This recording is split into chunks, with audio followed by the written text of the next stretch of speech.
Hello everyone, I am Vaishali. कैसे हो आप सब? आज इस वीडियो में डिटेल में डिस्कस करते हैं क्या सब बच्चों के लिए जो भी CSI नेट गेट या IIT जेम जिस भी कंपटीशन की आप प्रिपरेशन कर रहे हैं, क्या उनके लिए एक स्ट्रेटेजी काम पे आ सकती है? अगर आप ग्रुप ऑफ स्टूडेंट्स को एक स्ट्रेटेजी बताएं कि आप लोग को इससे तैयारी करनी है, क्या वो एक स्ट्रेटेजी सबके लिए सही हो सकती है? तो नहीं, मेरे हिसाब से बिल्कुल भी नहीं। जो भी स्टूडेंट है, XYZ स्टूडेंट है, उसने जो भी कंपटीशन की वो तैयारी कर रहा है, तो उस कंपटीशन की तैयारी में उसने कितना सिलेबस पढ़ रखा है, कितना सिलेबस उसका पढ़ना बाकी है, किस तरीके के क्वेश्चंस उसने प्रैक्टिस कर रखे हैं और कितने क्लैरिटी ऑफ द कॉन्सेप्ट उसको सब्जेक्ट के पर्टिकुलर टॉपिक्स की है, ये मायने रखती है जब आप किसी भी चीज़ की स्ट्रेटेजी बताते हैं। हर एक इंडिविजुअल के लिए अपनी एक स्ट्रेटेजी होती है और बेटर है कि आप किसी की भी स्ट्रेटेजी सुने, उसके बाद अपनी खुद की स्ट्रेटेजी बनाएं। तो इसके लिए कुछ पॉइंटर्स हैं जो आपको ध्यान में रखने चाहिए। सबसे पहले पॉइंट ये है कि आपको सिलेबस पता होना चाहिए जिस भी एग्जाम के लिए आप तैयारी कर रहे हैं, जो आपको स्ट्रेटेजी बनानी है। दूसरी बात, आपके जो इंपॉर्टेंट टॉपिक्स हैं, दैट मीन्स जो आपके हाईली वेटेज टॉपिक्स हैं, वो आपको पता होने चाहिए। तीसरी बात, हाईली वेटेज मतलब जो सबसे ज़्यादा नंबर के, जिनके सबसे ज़्यादा क्वेश्चंस आते हैं, उन इंपॉर्टेंट टॉपिक्स में आपको ये पता होना चाहिए कि कौन से टॉपिक्स हैं जो इजी टू मॉडरेट लेवल के आते हैं, जिनके क्वेश्चंस बन जाते हैं, और कौन से ऐसे टॉपिक्स हैं जो डिफ़िकल्ट हैं और जिनके क्वेश्चंस नहीं बन पाते। ठीक है, जो डिफ़िकल्ट हैं, जिनके क्वेश्चंस नहीं बन पाते। चौथी चीज़ आपको ये ध्यान में रखनी चाहिए कि आप जब भी तैयारी करें तो आपको ये पता होना चाहिए कि जैसे आप लोग सिलेबस पूरा करते हैं टॉपिक बाय टॉपिक, तो जब भी किसी टॉपिक का सिलेबस पूरा करें उस टॉपिक के क्वेश्चन ज़रूर लगाएं। 10 से 15, 15 से 20, 20 से 25, जितना भी आप लगा सके उतने क्वेश्चन ज़रूर लगाएं और दूसरे दिन उसका रिवीजन ज़रूर करें। तो आपको रिवीजन करना है प्लस उस रिवीजन को नेक्स्ट डे रिपीट करना है। इसके बाद आपको ये ध्यान में रखना चाहिए कि जैसे आप किसी भी टॉपिक की तैयारी कर रहे हैं और साथ में आप किसी के यहाँ अंडर पढ़ रहे हैं या फिर खुद तैयारी कर रहे हैं, तो आपने इस समय, जैसे सितंबर का टाइम चल रहा है, तो सितंबर तक आपका कितना सिलेबस हो गया है और कितना सिलेबस अभी आपको कवर करना है, तो इसकी नॉलेज होनी चाहिए। That means the syllabus which is covered by you and which is still to cover, या फिर जो सिलेबस आपका अनकवर्ड है, जिसको आपने बिल्कुल भी टच नहीं किया है।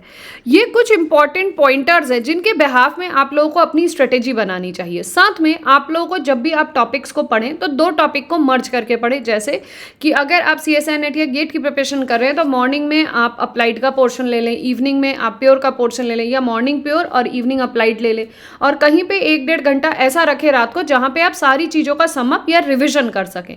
तो इस तरीके से आपको काम करना होगा। तो जो आपको प्योर प्लस अप्लाइड के पोर्शन स्टार्टिंग से ही लेके चलने, बेसिकली मैं प्रेफर करती हूँ बच्चों के हिसाब से, जब मैं इंडिविजुअल स्ट्रेटेजी बताती हूँ, जो भी बच्चे मेरे साथ पेड बैच में जुड़ते हैं, कि आप लोगों के लिए इंडिविजुअल स्ट्रेटेजी हर एक बच्चे की डिस्कशन सेशन में बताई जाती है पूरे हफ्ते की, ताकि आपको ये क्लैरिटी आ सके कि आप लोगों को कब प्योर पढ़ना है, कब अप्लाइड पढ़ना है, अब आपको इस हफ्ते के अंदर क्या चीज़ें फिनिश कर देनी है। तो वो टाइमलाइन उनको दी जाती है और नेक्स्ट वीक फिर मैं पूछती हूँ कि आपने किस तरीके से इस चीज़ों को पूरा किया है। तो इस तरीके की स्ट्रेटेजी आप लोगों को भी बनानी चाहिए। इससे ये होता है कि आपका एग्जाम क्वालिफाई करने में मदद मिलती है। दूसरा, आप लोग अपने आप जो रिविजन कर रहे हो या प्रैक्टिस कर रहे हो या कोई भी सब्जेक्ट पढ़े, उसकी आपको अवेयरनेस रहती है। आपको खुद पता रहता है कि आप किस दिन क्या करने वाले और कितने टॉपिक्स हो गए, कितने टॉपिक्स हमारे स्टिल बचे हुए हैं। आप उसके लिए कैलकुलेटिव वे में काम कर पाते हो।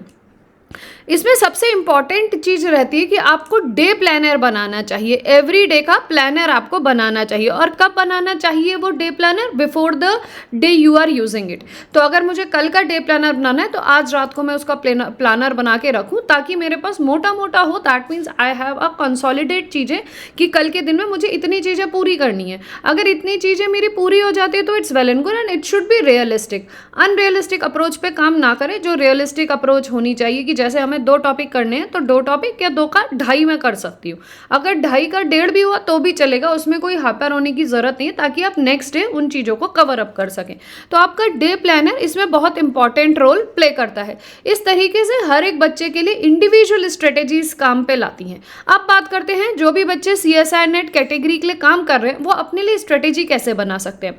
तो फर्स्ट इंपॉर्टेंट पॉइंट, आप हमेशा डे प्लानर पे काम करें, अपने लिए अपने अकॉर्डिंग डे प्लानर बनाएं।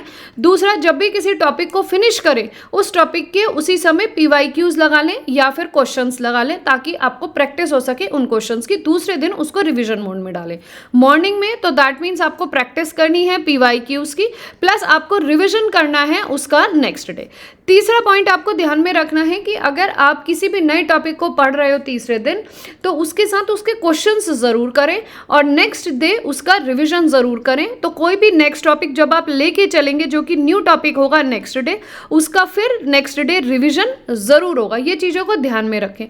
उसके बाद आपको ये पता होना चाहिए कि आप किसी भी टॉपिक को कितने दिन में फिनिश कर रहे हो, how many days you require to finish your topic. तो यहाँ पे हम नेक्स्ट टॉपिक पॉइंट लिख देते हैं, how many days you require to finish your topic। आप कितने दिन लगाते हो किसी भी टॉपिक को, how many days you require to finish your topic, आप कितने दिन लगा रहे हो अपने टॉपिक को फिनिश करने में। तो you will be giving a deadline और डेड टाइम टू यू कि यहाँ तक, इस दिन तक आपको ये टॉपिक पर्टिकुलर फिनिश कर देना है। तो उसमें क्या होगा, लेट अगर मैंने कहा मुझे 2 तारीख तक ये टॉपिक फिनिश कर देना है, मेरा 2 तारीख तक नहीं हुआ तो मे बी वो 3-4 को जाएगा, बट मुझे पता होगा कि मैं 2 से 3-4 एक्सटेंड करूंगा। अगर मैं अनअवेयरली उस चीज़ की प्रिपरेशन करूंगा तो प्रॉब्लम ये होगी वो 4 से 10, 10 से 15 खिंच जाएगा और मेरा टॉपिक नहीं होगा क्योंकि मैं बाकी चीजें करने लगूंगा। तो it's very important to write the time slots for each topic कि इस टॉपिक को मुझे इतने दिन में खत्म करना है। अब टॉपिक फिनिश हो जाएगा तो सब्जेक्ट वाइज भी you will be able to handle the things कि मैं सब्जेक्ट वाइज कितने दिन में खत्म कर सकता हूं। तो इसी तरीके से you will give fix time to your subject as well. आप अपने सब्जेक्ट के लिए भी एक फिक्स टाइम दे पाओगे। तो you will be having a clarity of your schedule कि इस दिन ये करना है, इस वीक ये करना है एंड इतने दिनों में मेरा टॉपिक और इतने दिनों में मेरे सब्जेक्ट्स फिनिश हो जाएंगे।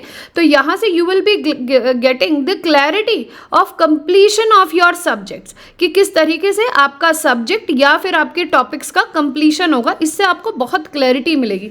तो इस चीज़ पे काम करना शुरू करिए, बिकॉज ये चीज़ आपका दिन का 5 से 10 मिनट ज़रूर लेगी जब आप प्लानर बनाएंगे, but it will give you more clarity about what you are doing and how you will be going to do in near future और इन नियर कमिंग डेज। इससे क्लैरिटी ज़रूर मिल जाएगी और इस क्लैरिटी से आपको मदद मिलेगी। आप जैसे किसी भी टॉपिक को फिनिश कर रहे हैं, किसी PYQs में फंस रहे हैं, तो आप जिसके अंडर पढ़ रहे हैं या जहां भी आप तैयारी कर रहे हैं उनसे आप पूछ सकते हैं या आप उनके सॉल्यूशंस ढूंढ सकते हैं। तो आपको पता रहेगा कि ये टॉपिक हो गया, इसके यहाँ पे प्रॉब्लम्स आ रही हैं। तो everything you have to write on your planner ताकि नेक्स्ट डे या थर्ड डे जब भी आपके पास अप्रोचेबल टाइम हो, आप उन अपने डाउट्स को भी क्लैरिफाई कर सकें। तो ये चीज़ें जो स्ट्रेटेजी आपको अपने अकॉर्डिंग बनानी है, it will be helpful for you. अगर आपको लग रहा है कि आप अपनी स्ट्रेटेजीज नहीं बना पाते हैं तो आप मेरे से भी हेल्प ले सकते हैं। मेरे जीत बैच में जुड़ के मेरे साथ ज्वाइन करके मैं वीकली स्ट्रेटेजी सारे स्टूडेंट्स को बताती हूँ इंडिविजुअली। आप उससे जुड़ के भी अपनी स्ट्रेटेजीज पे काम कर सकते हैं। जो मेरा पेड बैच है, अगर आप उससे जुड़ना चाहते हैं तो दैट इज जीत 1.0 बैच। अगर आप उससे जुड़ना चाहते हैं तो आप मुझे 8860338338 नंबर पे कांटेक्ट करके उससे रिलेटेड जो भी आपको क्वेरीज हैं उन क्वेरीज का मैं आपको आंसर देके आपकी क्वेरीज को रिजॉल्व कर सकती हूँ। So thank you for watching this video.